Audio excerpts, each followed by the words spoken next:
Bismillahirrahmanirrahim. Assalamualaikum warahmatullahi wabarakatuh. Alhamdulillahilladzi lam yattakhidh walada wa lam yakun lahu syarikun fil mulk wa lam yakun lahu waliyyun minadh dhul wa kabbirhu takbira. Asyhadu an la ilaha illallah wahdahu la syarika lah wa asyhadu anna Muhammadan abduhu wa rasuluhu alladzi la nabiyya ba'dah.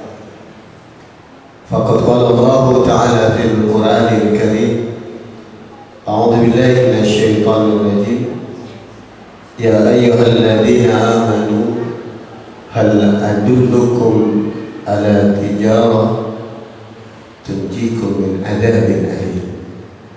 Al-ayat sadaqallahu al-azim. Hadirin dan hadirat Bapak Ibu yang dirahmati Allah, pertama saya berdoa semoga Bapak Ibu senantiasa dalam keadaan sehat walafiat, dimudahkan segala urusannya dan dikuatkan lahir batinnya dalam menjalankan ibadah saum ini, dan insya Allah kita bisa bersama-sama menuntaskan amanah Ramadan ini hingga tercapai kemakmur yang diinginkan oleh Allah Subhanahu wa Ta'ala, menjadikan kita semua orang yang bertakwa. Amin ya rabbal alamin. Salawat dan salam senantiasa Allah curahkan untuk kekasih kita, suri teladan kita, Nabiullah Muhammad Rasulullah sallallahu alaihi wa alihi wasallam. Bapak Ibu dirahmati Allah, tausiah malam hari ini masih membahas tentang ayat-ayat Allah yang dimulai dengan ya ayyuhalladzina amanu.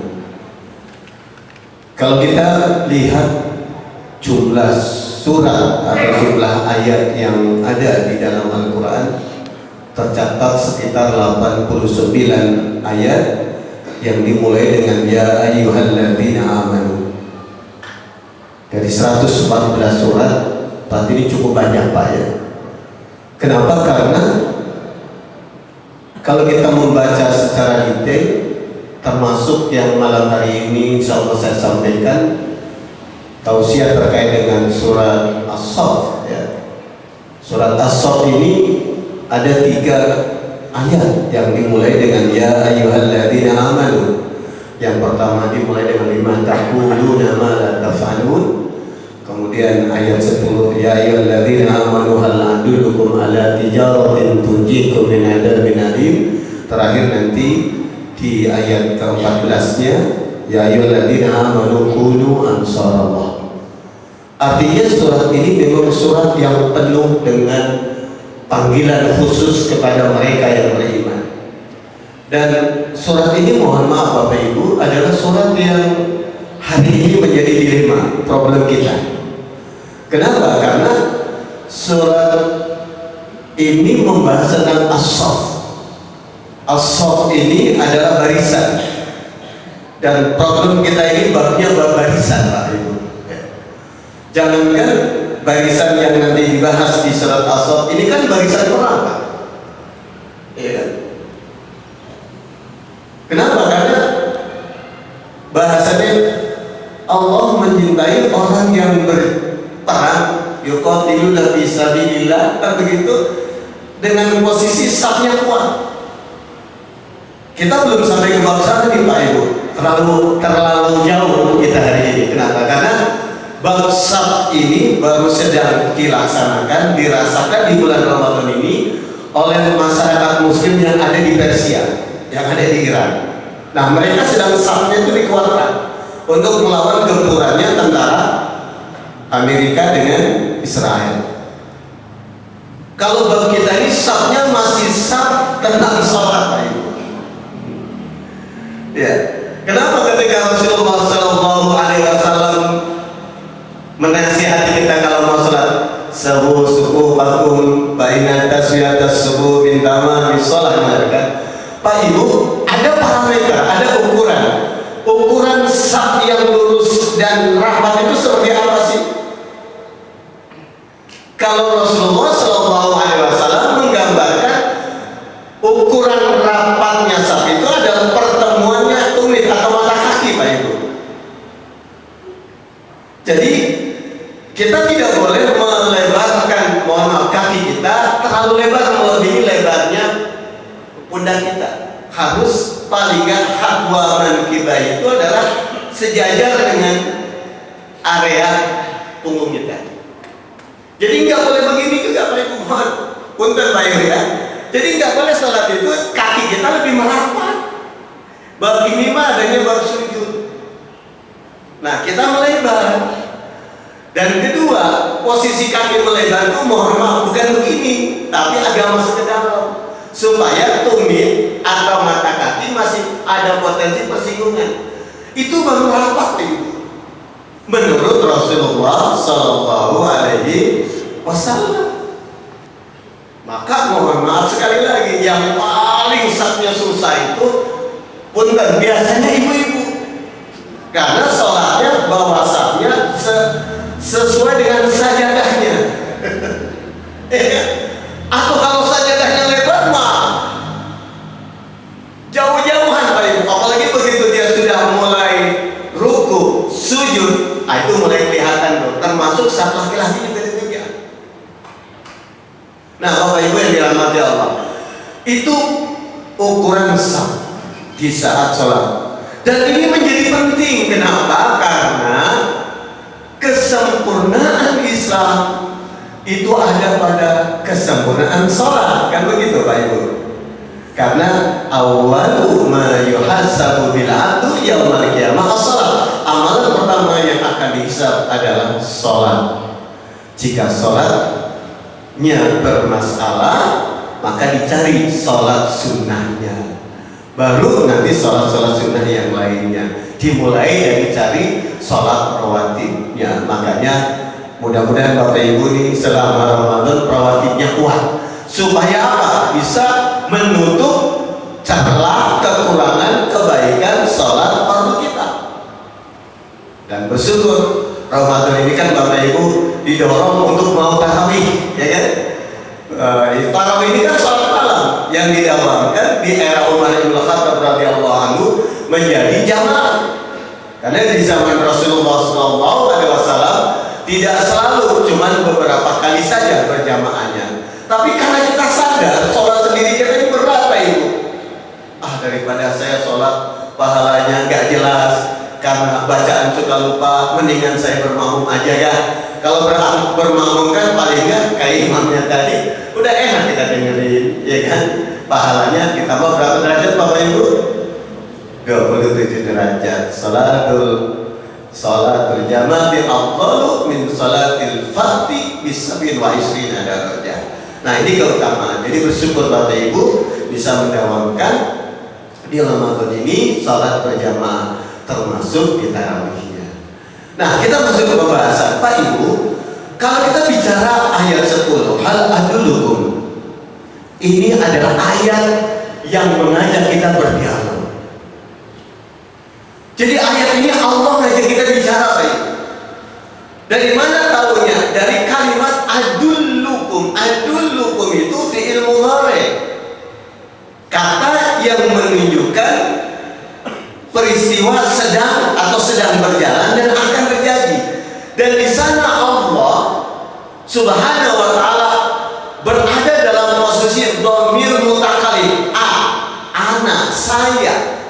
Adullukum, saya tunjukkan kum kepada kalian. Jadi Allah ini membuka diri, ngajak kita ngobrol, dialog. Jadi kalau baca ayat itu yang tergambar saya berikan, Bulan, tahu nggak? Gitu nggak? Mau nggak kamu saya tunjukkan? Jadi ini betul-betul bahasa dialog. Maka bahasa dialog Pak Ibu itu baru kita bisa tangkap kalau kita membuka diri. Tapi kalau Bapak Ibu menutup diri nggak bisa. Karena kalau Ibu diajak ngobrol nggak mau dengar, susah. Contoh, kita lagi, mohon maaf, kan biasanya kalau lagi kita suami istri lagi kesel-keselan, saya panggil istri, neng, di mana? Neng, gitu kan. Saya panggil istri, saya neng Pak Bu ya, panggilan kesayangannya. Ya. Neng, saya nggak panggil Umi karena Umi nggak boleh. Umi kan ibuku, ya kan? Kalau panggil Ummu atau Ummah, ibunya. Contoh sahabat tabiin kayak Atha bin Abi Rabah kalau manggil Aisyah radhiyallahu anha itu mengenai ya Ummu, wahai ibunya. Ya, jadi kalau manggil bukan ibu kita, tapi ibunya anak-anak jangan panggil Umi. Umi itu ibu saya, ya. Ya Ummu, dipanggil begitu. Kalau saya manggil istri Neng. Dia kalau lagi marah saya panggil Neng, diem Pak. Neng, kan gitu kan? Kenapa? Nah kalau yang begini diantar dulu, biarin dia supaya hatinya lapang dulu. Nah kebanyakan kita ketika diajak ngobrol sama Allah, Pak Ibu, itu menutup diri. Nah padahal yang mau Allah tawarkan, adullukum ala tijaratin tunjikum min azabin alim. Mau enggak kamu aku tunjukkan, aku bimbing agar kamu ya bisa meraih bisnis yang tidak menguntungkan dunia saja, tapi menyelamatkanmu dari siksa yang sangat pedih. Wah, ini tawaran luar biasa, Pak. Jangan lupa loh, yang nawarkan Allah. Ya kan? Orang sekarang dapat tawaran dari menteri aja seneng banget Pak itu ya. Tawaran, tuh mau nggak buka MBG, SPBG? Oh mau, sekarang rebutan Pak. Orang jual apa? Buka pelayanan gizi begitu kan? Pada dibuka Pak. Orang rebutan, dananya sekian triliun. Alhamdulillah masuk ke masyarakat hilang 50 triliunnya, tinggal 20. Di tengah jalannya udah banyak dipotong. Nah Bapak Ibu yang dirahmati Allah Subhanahu wa Ta'ala, ketika Allah menawarkan sesuatu, maka berarti ini yang harus kita pahami. Ternyata Allah Subhanahu wa Ta'ala, Bapak Ibu, membahasakan ibadah itu dengan transaksi. Kenapa? Karena pada dasarnya kita semua senang dengan apa yang namanya untung. Bisnis. Ingat Bapak, kemajuan sebuah negara itu diukur oleh banyaknya bisnismennya. Jepang itu yang maju UMKM-nya Pak. Korea yang maju itu UMKM-nya. Ya, saya pernah punya pengalaman kerja di perusahaan LG Pak. Samsung, ya ada LG, ada Samsung yang Indonesia. Saya pernah kerja di LG Elektronik Pak. Itu ternyata yang dia jual model kayak kulkas begitu, itu barang-barang kecilnya disubkonkan kepada pengusaha-pengusaha kecil Korea yang bertebaran di seputar jadi petani Pak. Makanya gaji yang paling gede itu di sana adalah driver Pak. Driver 1 bulan bisa dapat di atas 10 juta. Kenapa? Karena begitu kerja, jam kerjanya jam timur udah boleh. Habis itu jam habis maghrib dia jemput barang kecil-kecil, adanya di ujung sana, ujung sini, pulang bisa 24 jam. Kita yang sebagai manajer, supervisor, gajinya ditakar. Wah, kok gede dia? Karena dia overtime-nya dihitung. Nah itu ngambilnya kecil-kecil. Nah kenapa? Karena mereka sadar kalau punya proyek, masyarakat yang mengambil keuntungan ini akan maju. Beda di kita Pak. Nah kalau di kita konsep bisnisnya masih kurang, pengusaha di kita masih sedikit. Makanya orang lebih suka menjadi pegawai negeri daripada pengusaha. Tapi beruntung Pak, saudara-saudara muslim kita dari Padang ini pebisnis hebat ya, punya bisnis macam-macam kuat dan akhirnya mereka bisa bertahan. Bapak Ibu yang dirahmati Allah, itu bahasa Allah. Tijaratin tunjikum min adzabin alim. Mau nggak kamu punya bisnis? Jadi ketika kita bicara bisnis dengan Allah, apa? Tu'minuna billah wa rasuli wa tujahiduna fi sabilillah bi amwalikum wa anfusikum. Jadi ternyata iman kepada Allah, iman kepada Rasul, jihad di jalan Allah dengan harta dan jiwa, dia hadapan Allah itu dinilai sebagai sebuah transaksi, sebagai sebuah bisnis Pak itu.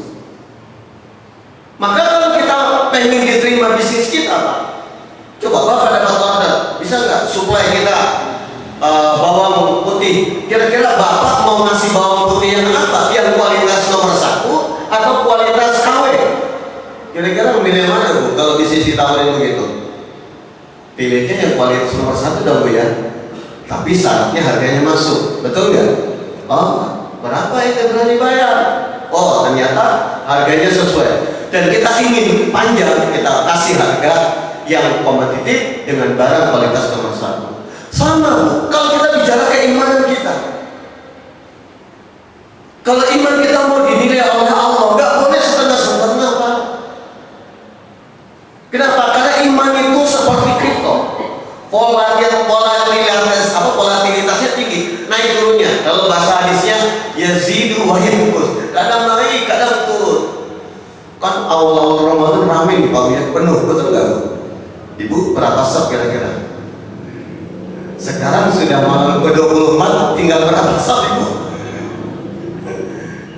Saya yakin awal Ramadan di luar banyak orang, betul nggak Pak?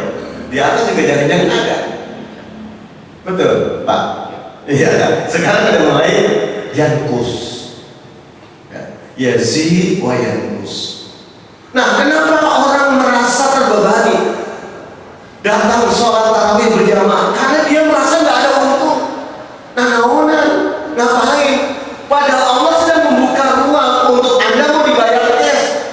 Kenapa? Karena di Ramadan kan kita dapat pahala berlipat-lipat. Coba tanya Ustaz imamnya. Kalau imamnya berdekat-dekat, kita dengerin juga enak kan Bu ya? Mau 1 juz juga berani, betul nggak Bu? Pak? Atau nggak boleh Ustaz, nggak boleh lebih dari jam 9. Ada juga yang begitu, mana ada? Tapi nggak tahu di sini. Mau apa ya? Nah, Pak Ibu yang dirahmati Allah. Jadi ternyata bab iman baru bisa menghasilkan keuntungan bagi kita. Kompensasi dari Allah syaratnya sama. Kalau kita berbisnis, jadilah Anda seorang yang profesional. Lalu bagaimana profesionalitas kita dalam bab keimanan? Contoh yang sederhana, sholat Bapak Ibu baru dianggap profesional kalau Bapak Ibu tahu bacaan, makna bacaan dari setiap gerakan yang Bapak Ibu lakukan, baru namanya Bapak Ibu profesional di bidang sholat. Tidak harus hafal semua arti baca imam. Kalau imam kan baca suratnya dijaharkan, tapi minimal jahar bacaan siriyah kita Pak Ibu, itu Bapak Ibu harus tahu. Karena nanti ada kalimat wala taqrabus sholata wa antum sukara hatta, nah kan gitu. Ta'lamu ma taqulun. Jangan kamu dekati sholat dalam keadaan mabuk sampai kamu tahu apa yang kamu baca. Idealnya orang sholat tahu dari takbiratul ihram, ruku, sujud, dia tahu itu bacaan, dia paham artinya, lalu dia renungkan sehingga bacaan itu menjadi dialog kita dengan Allah Subhanahu wa Ta'ala. Itu baru iman yang berkualitas Pak Ibu. Jadi kalau Bapak Ibu yang dirahmati Allah, sudah Ramadan, sudah 24, masih ada yang belum tahu bacaannya, sholat bacaan apa? Aduh sayang Ibu Pak ya, pelajari lagi Pak. Supaya apa? Karena kita sedang bertransaksi dengan Allah. Ramadan itu dilipat gandakan. Ramadan itu momentum kita memanjangkan umur kebaikan kita. Apalagi nanti kalau kita dapat Lailatul Qadar, khairun min alfi syahr. Hitungannya 1000 bulan Pak Ibu. Hitungannya bukan cuma 1 tahun, lebih dari 70 tahun kita nambah umur kebaikan. Apalagi kalau kita bisa Ramadannya di Mekah, Madinah, lebih hebat lagi karena sholatnya setiap sholat udah 100.000 kali lipat pahalanya. Bapak Ibu yang dirahmati Allah, ini momentum. Jadi Allah menawarkan sebuah transaksi, tujuannya Pak, supaya kita tidak merasa terbebani Pak. Demi Allah, kalau kita bicara syariat Allah, yuridullahu bikumul yusra wala yuridu bikumul usra. Tidak ada satupun syariat yang Allah hadirkan untuk mempersulit kita, semuanya untuk memudahkan urusan kita. Maka tingkatkan kualitas keimanan kita agar kita siap mendapatkan dalam tanda kutip bayaran dari Allah dengan bayaran yang tunjikum min adabin alim. Dan tidak hanya iman kepada Allah, memperjuangkan Rasulullah juga butuh profesionalitas, termasuk wa tujahiduna, berjihad di jalan Allah. Dan tentu berjihad kalau kita baca secara spesifik di surat As-Saff ini memang ada kaitannya dengan medan pertempuran. Ya, qadarullah kan bertempur sama asing Pak ya. Kita ini selama perang Iran sama Israel saja, stok BBM kita tinggal berapa puluh hari lagi Pak ya. Udah deg-degan. Untung kemarin kapal-kapal yang dari Indonesia lewat Selat Hormuz dibolehkan. Dan Iran masih melihat Indonesia. Coba kita kalau tidak mandiri, Iran diblokade, diembargo, itu bisa bertahan. Bahkan lahirlah karya-karya hebat hari ini bisa menyaingi ya, rudal-rudal balistik yang dimiliki oleh Amerika dan Israel, kan begitu. Bahkan ada satu produk yang terinspirasi dari surat Al-Fil, itu Iran bikin rudal namanya Sijil. Kemampuan jelajahnya 2000 km, bahan bakunya padat, tidak sudah dimasuk di dalamnya, mobilitasnya tinggi, keren ya. Dalam bab ini keren Pak. Muslim mestinya seperti itu. Orang beriman, negara beriman mestinya seperti itu. Supaya apa? Supaya kita bisa menjaga keimanan kita. Karena iman Pak Ibu, kalau kita baca surat Al-Hadid ayat 25, itu baru bisa ditegakkan, ditolong kalau kita bisa menguasai teknologi besi. Wa anzalnal hadida fihi ba'sun syadidun wa manafi'u linnas wa liya'lamallahu ma yansuruhu wa rusulahu bil ghaib. Allah turunkan besi, ada kekuatan, manfaat yang banyak. Untuk apa? Agar Allah bisa mengetahui siapa di antara umatnya yang menolong agamanya, menolong Rasulnya dalam menegakkan urusan-urusan kegaiban. Jadi tanpa penguasaan teknologi Bapak Ibu, kita tidak bisa menjaga iman kita. Jadi tidak sekedar Allahu Akbar ditembak, nggak apa-apa kalau sudah harus mati-mati, enggak, bukan begitu. Kita harus siap. Gimana dia merangin, kita juga harus siap berperang. Nah, mudah-mudahan Bapak Ibu yang dirahmati Allah, tawaran dari Allah tentang transaksi yang menguntungkan ini bisa kita raih Pak Ibu ya. Silahkan Bapak Ibu yang masih punya anak-anak ya, dorong biar dia jadi anak-anak tidak hanya solih, tapi juga alim, berilmu. Karena masa depan Islam ini hanya bisa ditegakkan dengan ilmu pengetahuan dan penguasaan atas kekuatan teknologi. Dan itu yang sudah dibuktikan oleh salafus saleh dahulu kita. Muhammad Al-Fatih bisa menaklukkan Konstantinopel karena di era itu dia menguasai teknologi militer terhebat yang berupa meriam. Kalau Bapak Ibu pernah lihat ke Turki, datang ke museum sana, itu ada replika dari meriamnya untuk bisa menjebol dinding ya, dinding dari benteng Konstantinopel yang lebih dari 7 meter Pak. Itu dindingnya 7 meter lebih Pak. Itu nggak cukup, harus lebih besar. Dan alhamdulillah itu bisa berhasil di era itu. Sama kembali ya, mudah-mudahan Bapak Ibu yang dirahmati Allah dikuatkan oleh Allah Subhanahu Wa Taala, bisa sampai Ramadannya, menjalankan ibadahnya, dan tarawihnya tetap bertambah. Mudah-mudahan bertambah nih Pak ya, menjelang akhir, bukan lagi berkurang. Dan mudah-mudahan insya Allah Bapak Ibu semua diterima amal ibadahnya oleh Allah Subhanahu Wa Taala. Wa lakum walhamdulillahirabbil alamin. Assalamualaikum warahmatullahi wabarakatuh.